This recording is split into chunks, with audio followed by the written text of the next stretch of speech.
talking streaming sports, streaming services, and Apple TV Plus for 2023 with Charlotte Henry. This is MacVoices. This edition of MacVoices is brought to you by the MacVoices Slack, available to all patrons of MacVoices. Sign up today at patreon.com/MacVoices. Welcome to MacVoices. This is the talk of the Apple community, and I'm Chuck Joyner. Folks, it's that time of year when we look a little bit back and a little bit ahead, trying to figure out where we've been and where we're going. And I thought that one of the people I should talk to is Charlotte Henry of The Edition, because she focuses on the media part of Apple, and that has been a pretty big story in the last year or two, and I have an idea it's going to continue to be.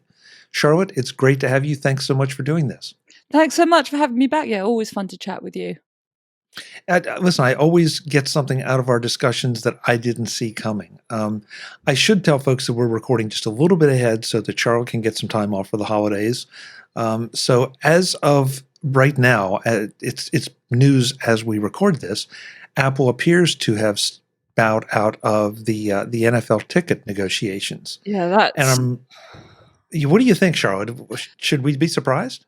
I'm a bit surprised, given that for so long, and I think we've even discussed it last time I was on your show, we're like, oh yeah, Apple's interested in NFL Sunday Ticket. Apple's going to get Sunday Ticket. I mean, the day before I recorded this show with you, I put out a podcast with Kelly Gamont discussing similar topics. And we were like, yeah, Apple is kind of interested in Sunday Ticket still because it's interested in live sports. And then we suddenly see that it seems to be going to Google/YouTube. And again, by the time this show goes out, it could be on Amazon or something. You know, these things do change. But given how long it's been going on, I'm surprised Apple seems to have backed away. But perhaps that tells us it just wasn't the right deal for Apple. You know, Apple makes these shows, buys these events when it feels it's right for them. You know, the Apple is not going to live or die by what appears on Apple TV Plus. You know, we don't know how many people even pay for Apple TV Plus or watch it. You know, it barely gets a mention sometimes in the results, you know, in its investor calls. So Apple is not going to live or die by these numbers and these events that it can get. But I am slightly surprised because it would have been a big coup for Apple to get the NFL. That would have made it a really serious player in the live sports game. So do you think they can be a player in the live sports game without the NFL ticket, given that they have the MLB connection at the moment? I'm a little unclear on exactly what has happened to, soccer on my side of the pond, football on your side of the pond. Soccer, yeah. So Major League Soccer starts on February the 23rd, and it's a decade-long deal Apple has. You can buy a season pass from February the 1st, Apple said. So that's a huge deal. That is a major commitment. This is a decade-long deal between Apple and Major League Soccer. So that is a very big deal. I'll be honest, I'm not sure how many people outside of America are going to care about it. I mean, as you know, Chuck, I'm a huge football fan, and it's not the type of thing I would spend extra money on. I get some MLS games as part of my existing package. I don't think I've ever settled down to watch one. In Europe, our focus tends to be on European football until the World Cup, when we watch all the other teams. But I think it could be a big deal. Obviously, MLS thinks it's a big deal to partner with a big tech company that already has a big audience. It's a huge, the length of the deal I thought was really significant, that they're both committing to each other for a decade, which is not really something we see in media, is it? A 10-year long deal. Obviously, Apple hopes that live sport will be a way to get people into the service. You do have to pay extra for the season pass, I should say, whereas with MLB, you've never had to pay anything extra. You haven't even needed an Apple TV Plus subscription to watch MLB. You just need the Apple TV app. But yeah, obviously, Apple is snooping around live sport and is interested in live sport. It's all been quite typically Apple, hasn't it? That it's been slow and steady, and a couple of baseball games here. Then a few soccer, quite a lot of soccer games, but not one of the major world leagues there. You just got me to say soccer, Chuck. I'm furious at you. But, it is quite Apple how it's done. And look, I think I've said this to you on your show before. Amazon did the same, didn't it? Got some tennis and build up its capacity to deliver these events before it went big and got Premier League football, which was a very big deal. So it is quite Apple to build it up slowly. I think it would have been a major coup to get something, NFL, whether you like American football or not, it is one of the biggest leagues and sports franchises in the world, the NFL. And it's increasingly popular here in the UK, I should say. And in Europe, there's games in Germany and whatever. So I am surprised is the long and the short of it. But, maybe Google was willing to put more money in. Maybe the kind of streaming and highlights capacity of YouTube was more tempting to the NFL. I don't know. We'll have to see all the details when they're finalised. I mean, these discussions, whoever's been involved, has gone on for quite a while, haven't they? Well, they have. And, with YouTube and Google, I think that's, and Amazon, I think that's really interesting. Amazon has Amazon Prime. And so they sort of have a delivery, I don't know what, service, location, that you kind of know where to go. I'm not sure Google does at this point, unless it is YouTube. And then that starts screaming to me that, are you going to be on a big screen? Are you going to then have to have a Chromecast? Are you going to have, a separate subscription to a YouTube service? How do you envision that potentially working if they were the winners? So first of all, loads of smart TVs obviously have the YouTube app. I can watch YouTube on my TV. So that's, I guess, solves in lots of cases the big screen TV problem.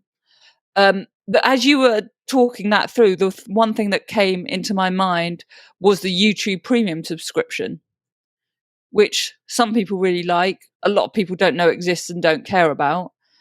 Maybe that's the way to drive more people to YouTube's premium subscription. I don't know. I mean, the thing with the YouTube premium subscription, as I understand it, is that you don't get adverts. And I can't imagine any sports league in the world accepting a broadcast without adverts. So it'll be interesting to see if that's the way it goes, how that happens. But yeah, it might be a way to drive people to YouTube Premium. It might just be a way of YouTube showing off its credentials and Google showing off its credentials. Because, I mean, there's lots of content on YouTube and there's lots of creators. And we haven't seen Google as the kind of, or Alphabet, the mothership, really do that much in terms of, it doesn't really make original shows, does it? It doesn't have its, if you want to put it like this, YouTube is what it is, but it doesn't really have a streaming service in the way we think of Netflix or Amazon Prime Video or things like that. I do find it quite interesting that it's gone that it has showed some live sports, and obviously people put highlights there and all sorts of things. So, I mean, I'm kind of thinking out loud, if I'm honest, how this plays out, because as you say, it's all pretty relatively new news as we're discussing it. But look, YouTube and Google have huge capacity. They can obviously deliver these things. I will be fascinated to see how it plays out, because they haven't, they've never really got into the original content game, as I say, have they? That's made by them, not other people. Not so far. This is where it gets really interesting, as to who's making the content, who's delivering the content, and how much those two sides of that business need to be together or should be together. Or is it an advantage? Is it a disadvantage? Well, or is it just options? YouTube has always done well from other people making content and delivering the ads for it. As this, in some ways, if you want to be blunt about it, I don't really understand why YouTube or Google feels the need to get involved in this when it's making so much money without having to make any content, really. But you see, delivering one of the biggest sports leagues in the world seems in some ways more trouble than it's worth to Google. But I'm clearly missing something, because the executives at Google are obviously much smarter and much richer than me and know what they're doing. Well, I guess I look at it from the consumer standpoint, and I'm trying to figure out the friction involved in each one of the potential options.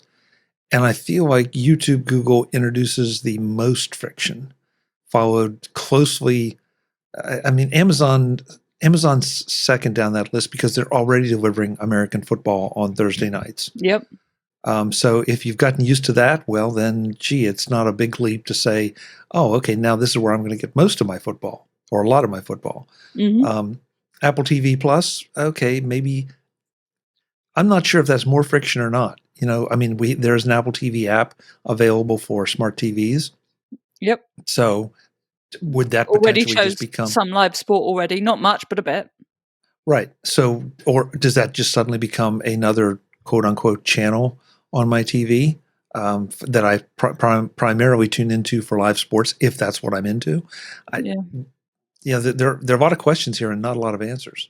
No. Well, part of the reason why they're not answered on this particular topic is because this particular deal hasn't been done. It's not like the MLS deal we were talking about before with Apple, where it's signed, sealed, delivered. We know the season kicks off February 23rd. We know you can buy a season pass from February the 1st. We know how those things work. We know how Amazon delivers Premier League football. We've seen it a lot of times. The point I always make, actually, whenever we discuss streaming services delivering live sport, is the kind of second screen problem and the delay problem with delays. Because I remember very clearly when Amazon on Prime Video first started showing Premier League football, and there were huge issues with people kind of tweeting about or messaging their friends, talking about goals and major incidents in a game, and the other people hadn't seen it because streaming services inevitably not everything can be synced up perfectly with everyone else. I mean, that happens a bit with kind of cable TV, depending on how it's delivered or whatever. But it was a real noticeable issue, and it has got better. But yeah, I suspect there's going to be a few angry tweets and text messages. If you see a match-winning touchdown or something, and your friend is 90 seconds behind. Yeah, I've experienced that here. Mm-hmm. Sometimes even with just in the same household with different TVs on cable. Sure, that absolutely. they are not absolutely synced up. Now that delay is a couple seconds, maybe 5 seconds. But then let's say if I turn on in the living room a network broadcast of a football game, but I also turn on the on my iPad the webcast of it, that is a good 10 to 15 seconds, if not more. Yeah, I was going to say at least 10 to 15 seconds. Yeah. So, I mean, I haven't timed it out, but you've got a pretty good idea that you're into the game on the big TV, but you're still in commercial on the iPad. Yeah. And so, you're right. This creates a whole different thing, a whole different set of problems. I mean, if you're engaged in social media and are really into that, I'm not sure that that's not an edge case. Although maybe I don't know. Do you think so? Do you think a lot of people? I don't know.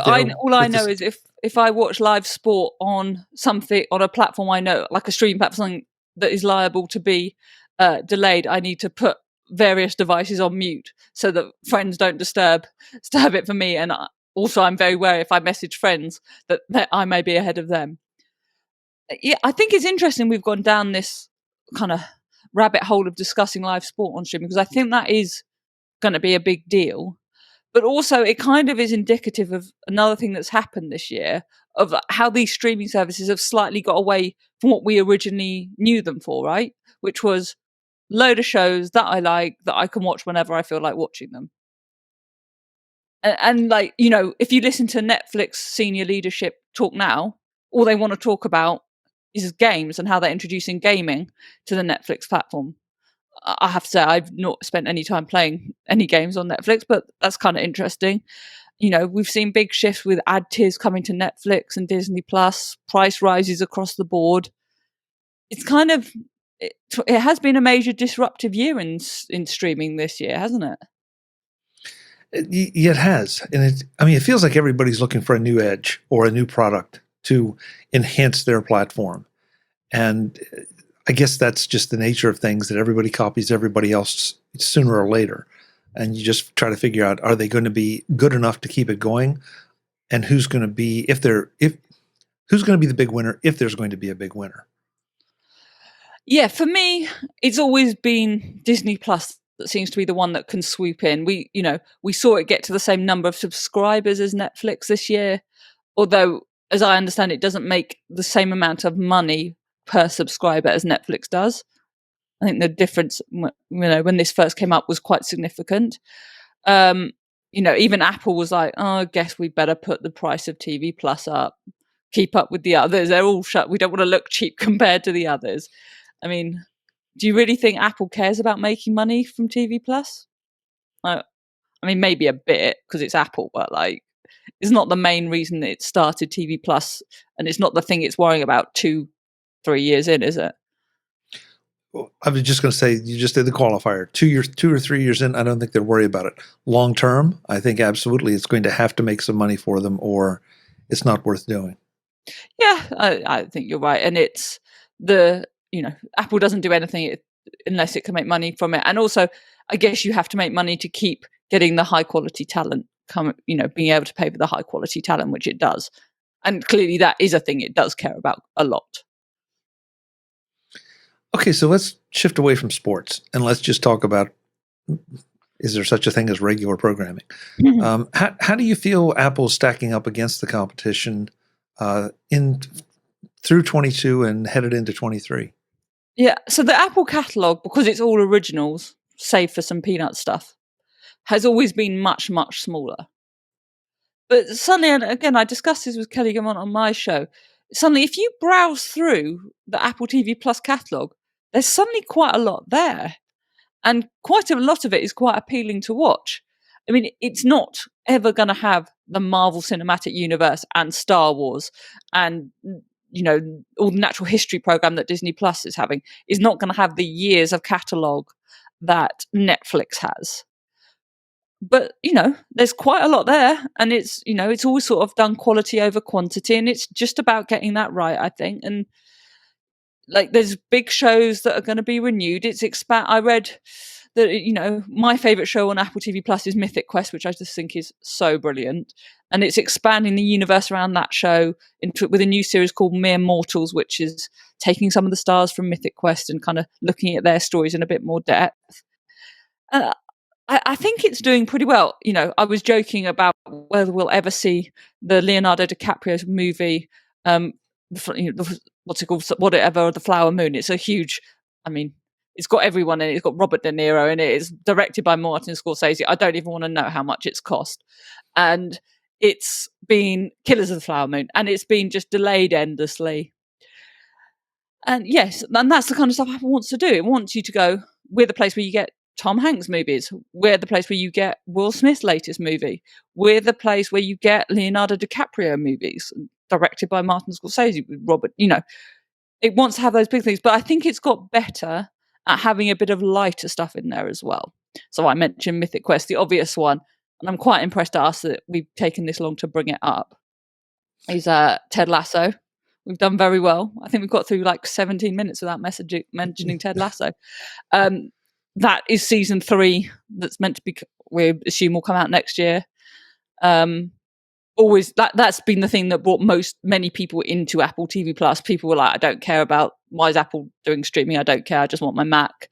And then everyone was talking about this random Ted Lasso show, and people sort of signed up to be part of the conversation. So season 3 is coming out, we assume, next year. When I interviewed Bill Lawrence ages ago, he told me that this was meant to be the final. It's a 3-season arc. This is meant to be the final season of Ted Lasso. I remain unconvinced at this point that Apple TV Plus will actually kill the golden goose.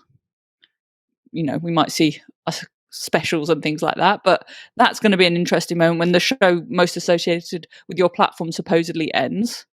So yeah, there's a lot of stuff going on TV Plus that, it now doesn't seem like, why am I bothering to pay for this? Oh, it's fine. It's a free thing. I don't care. I'll have it because I got it with a new Mac or a new iPad or whatever. It does seem to be some substance within the service. Well, you mentioned Ted Lasso. Of course you did. And it's interesting that sort of became it's sort of become a flagship for Apple TV Plus. And I get a little frustrated because that's just like we were talking about earlier with Apple TV Plus becoming the sports network. It feels like Apple TV Plus has become the Ted Lasso network, and it's really shortchanging Apple TV Plus to characterize it as that, because there's so much good stuff on there. I think some other shows changed that. Severance really broke through Slow Horses with Gary Oldman is on my must-watch list, and I think is proving a bit pretty popular. There is other stuff on. Is it Tehran as well? There is some stuff on there that is bringing people in, I think. But yeah, if people still, I think, say if you're watching Apple TV Plus, they go, "Oh, Ted Lasso," and I think that probably is still true. And I don't know if the people at Apple would be happy about that or frustrated by that, because I think they assumed that the morning show was going to be their major hit. I mean, as it happens, I really didn't like season 2. But anyway, I thought it was a complete mess. But that's a whole different issue. But yeah, but look at the morning show. It shows how much they're prepared to spend on talent. Like a show with Steve Carell, Jennifer Aniston, and Reese Witherspoon. That's not cheap. That doesn't come cheap, does it? Having Oprah do an interview series for you definitely does not come cheap. Having Jon Stewart relaunch his career on your platform also does not come cheap. But I think your point kind of is indicative of something else, which is Apple is still not great at communicating about its media services, is it? No, that's something I was going to bring up. And I'm embarrassed to admit this, but I will, that I did not realize until probably about 2 weeks in that Mythic Quest, the new season had started. Right. But And never mind. I watch Apple. I mean, I pay attention to the Apple universe, and I didn't know. And so it's like, guys, this is maybe not. It's not your flagship, obviously, but it's potentially, second, third tier flagship, and I didn't even know about it. Never mind that. Did you remember that Apple? Because I had to be reminded of this, which is really shocking from me. Did you remember that an Apple movie is the current holder of the Oscars Best Picture? No. Coda. I mean, I admit I don't pay a lot of attention to all the awards, but no, I did not know that. Right. That's a huge deal. And they did make a fuss of Coda at the time. As it happened, Coda was bought from a film festival. It wasn't like made by Apple. But on Apple TV Plus is the current holder of the Best Picture Oscar. That's a huge deal. But like, it kind of all gets lost in the mix, I think. Well, look, Apple does a lot of stuff. It really cares most if you buy an iPhone or not. But if you're going to commit to having a media play, I think you maybe have to do a little bit better at telling people about. Maybe I'm being harsh. I don't know. And I include this to lots of different services. Within Apple Music, there's like a version of MTV that I bet nobody knows about. A music video channel. Never mind the live radio stuff that I don't think anyone ever talks about. There's, Apple News is highly neglected in News Plus, but it's a great service.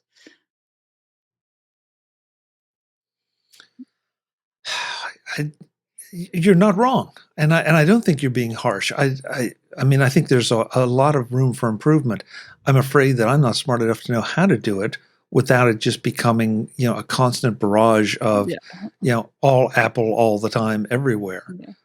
But they are giving you that option that if you want to be all Apple all the time everywhere, you can pretty much do it for audio, for video, for news, for games.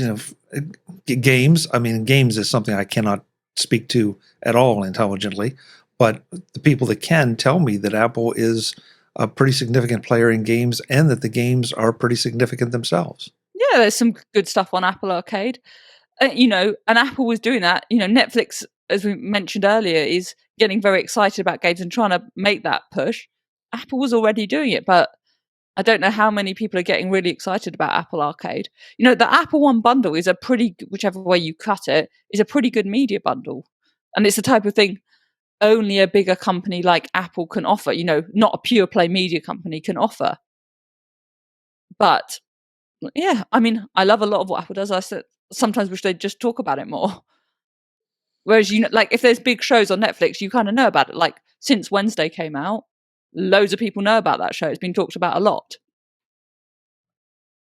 I sometimes think Apple doesn't do as good a job as I say, of shouting about some of the good stuff it has. Yeah, and again, I don't know how to do it that would be characteristically Apple. I mean, it seems like it's. I think they should employ us as highly paid communications consultants, Chuck, and we would come up with a solution. Yeah, Chuck at MacVoices, send the contract, and I'm in. Yeah. You can do that's fine. You can do the admin for me. That's fine. That's good. Oh, well, thank you. I just became Charlotte Henry's administrative assistant. If they can send it to Chuck at Matt Voices, we can collaborate on this. I'm in. Okay, you got it. You got it. Charlotte, what do you anything that we should be on the lookout for 2023? I mean, obviously we know you always see the announcements of new shows, new movies delayed, shows delayed. But anything that you think is worth really paying extra attention to? So I think the biggest thing that has changed in the streaming world this year, and we're definitely going to see continuing over the next year, is that investors in these streaming services actually care about them making money now. You know, you notice it particularly when Netflix executives are talking, that they went from talking about how many people and subscribers, and they still obviously make a fuss about that, to how much they care about revenue and profit now. It wasn't just spend a lot of cash, get loads of people watching your programs, and we'll be happy from the people want to see these companies making money now. And that has changed quite significantly. Again, it's slightly different in Apple world because Apple, the company, obviously makes, so much money. But with the individual pure, and again, Amazon is covered a bit by this as well, but I'm thinking particularly of Netflix. And there is added pressures on Disney and Disney Plus. Making profit from your streaming services suddenly really matters, whereas it didn't before for those companies. And I think that's quite an interesting thing. It'll be interesting that when we kind of get the quarterly updates from these companies, how much the emphasis on that continues. There's one last thing I want to ask you about. Uh-oh. And I'm almost embarrassed to ask it. Uh-oh. Because it burned bright for about a week and a half and then seems to have faded away. Apple and Disney. Ah, yes, John Skipper, stirring former ESPN boss and direct report to the newly returned Bob Iger at Disney, stirring the waters a bit. Yeah, he was on a podcast. Was it The Business with Matt Belloni? Sorry, The Town with Matt Belloni, and he sort of threw a little blood in the water, saying that Bob Iger might be the last ever Disney CEO, and that maybe there'd be some kind of partnership with Apple. I mean, I enjoyed it. It was the kind of thing I kind of enjoyed. I wrote a newsletter about it, and it's interesting because previously you thought Disney can't sell itself. It's ridiculous. It's Disney, and if they were going to sell itself, why would they sell it to the place that makes iPhones and Mac computers? But Bob Iger was obviously on the board of Apple for a long time, very close to Steve Jobs. Basically, only left the Apple board because Disney Plus was being launched, and it was too much of a conflict of interest by the end.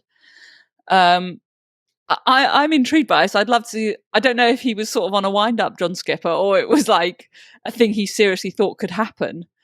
But it could be an intriguing one if there's some kind of partnership. And I actually think there's lots of reasons I don't think you'll see Apple buy the Walt Disney Company. That seems a bit of a stretch to me. But there could be some kind of partnership, where some content from each platform goes on to the other. There's some production support from Disney. There's some technological support from Apple. You could see these kind of things maybe happening. The other thing that's interesting about that, on that interview on The Town, Skipper said that he didn't think Disney would ever spin off ESPN, the sports network, because it would make Disney too small. But now I'm reading reports from analysts saying, actually, maybe Disney should get rid of ESPN. I mean, obviously in America, you're more tied to ESPN than me. We only get a little bit of it here. But that could be interesting as well. And maybe then you would see more of a collaboration between Apple and Disney. Or, to go back to the start of our conversation, Apple could solve its live sports problem by buying ESPN. You don't want to get me on my ESPN. I'm just causing trouble. I really don't think that's going to happen. Oh yeah, no. I mean, you could get me on my ESPN soapbox because I feel like ESPN is bloated and it is, and how many channels of ESPN are there in America? Way too many. Right. Way too many. I don't even know. I mean, it got to the point where it's almost ridiculous. And so I don't see ESPN as something desirable for Apple to pick up. Coincidentally, when all this stuff was breaking, I was in the process of listening to a podcast about Pixar, Disney, Bob Iger, and Steve Jobs, and how that all came together, and how much Jobs trusted Iger. And now all and of a Bob sudden, Iger and of course, describes that deal to buy Pixar from Steve Jobs, Steve Jobs was the majority shareholder of Pixar at the time. He says that's probably the best acquisition he ever made. yeah, and but how Jobs trusted Iger. Now Jobs is not around anymore, but he held Iger in such high regard. The podcast portrayed Iger as someone who really did work to try to meld the cultures together instead of just coming in and saying, okay, now it's going to be done the Disney way, period. So, I'm with you. I can't see Apple wanting to get into all the hassles and administration of running theme parks and all that. But it does seem like that a deal of some kind would make a lot of sense for both companies, would improve Apple's stance in the media world, and certainly couldn't hurt Disney's stance in any of the things that they're into. Yeah, and I think the fact we both mentioned Bob Iger multiple times is key here. Like, I don't think this would be being considered without Bob Iger. I think it's a plausible conversation because of his links to Apple. Yeah, agreed. It's fun to think about. It's fun to talk about. We shall see what's going to happen. But no matter what happens, there would be a lot of zeros behind it. No question about it. Many zeros, yeah. So, Charlotte, thank you. It feels like it's going to be another exciting year for Apple TV Plus and Apple and its media arm, or media presence, if you will. Tell us about the edition and why folks should listen to it. With this podcast, there's a newsletter that comes out twice a week. Head over to theedition.substack.com and you can subscribe there. Please do. It'll make me very happy over this festive period to get new subscribers. I cover all things digital media. It's crossover with the tech world, which obviously, as this conversation illustrates, is vast and growing.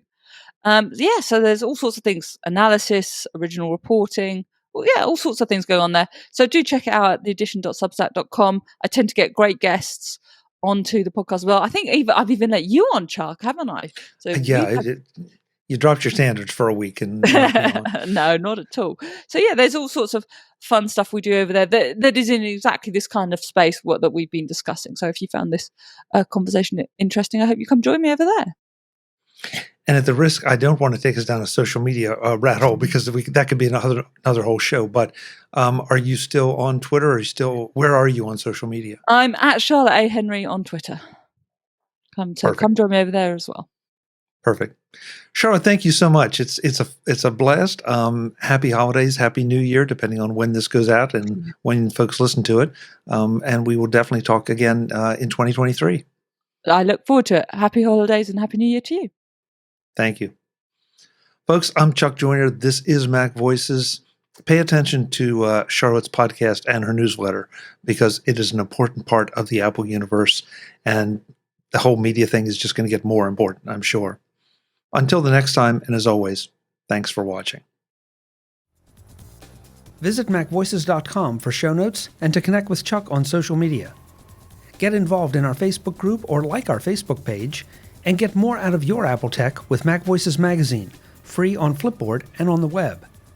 And if you find value in it all, consider supporting us through either our Patreon campaign at patreon.com/MacVoices, or by making a one-time donation via the PayPal link on our front page and in the show notes of each episode. You will join these fine people who help bring you Mac Voices.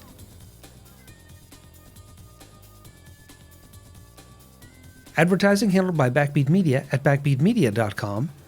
Bandwidth provided by CacheFly at cachefly.com.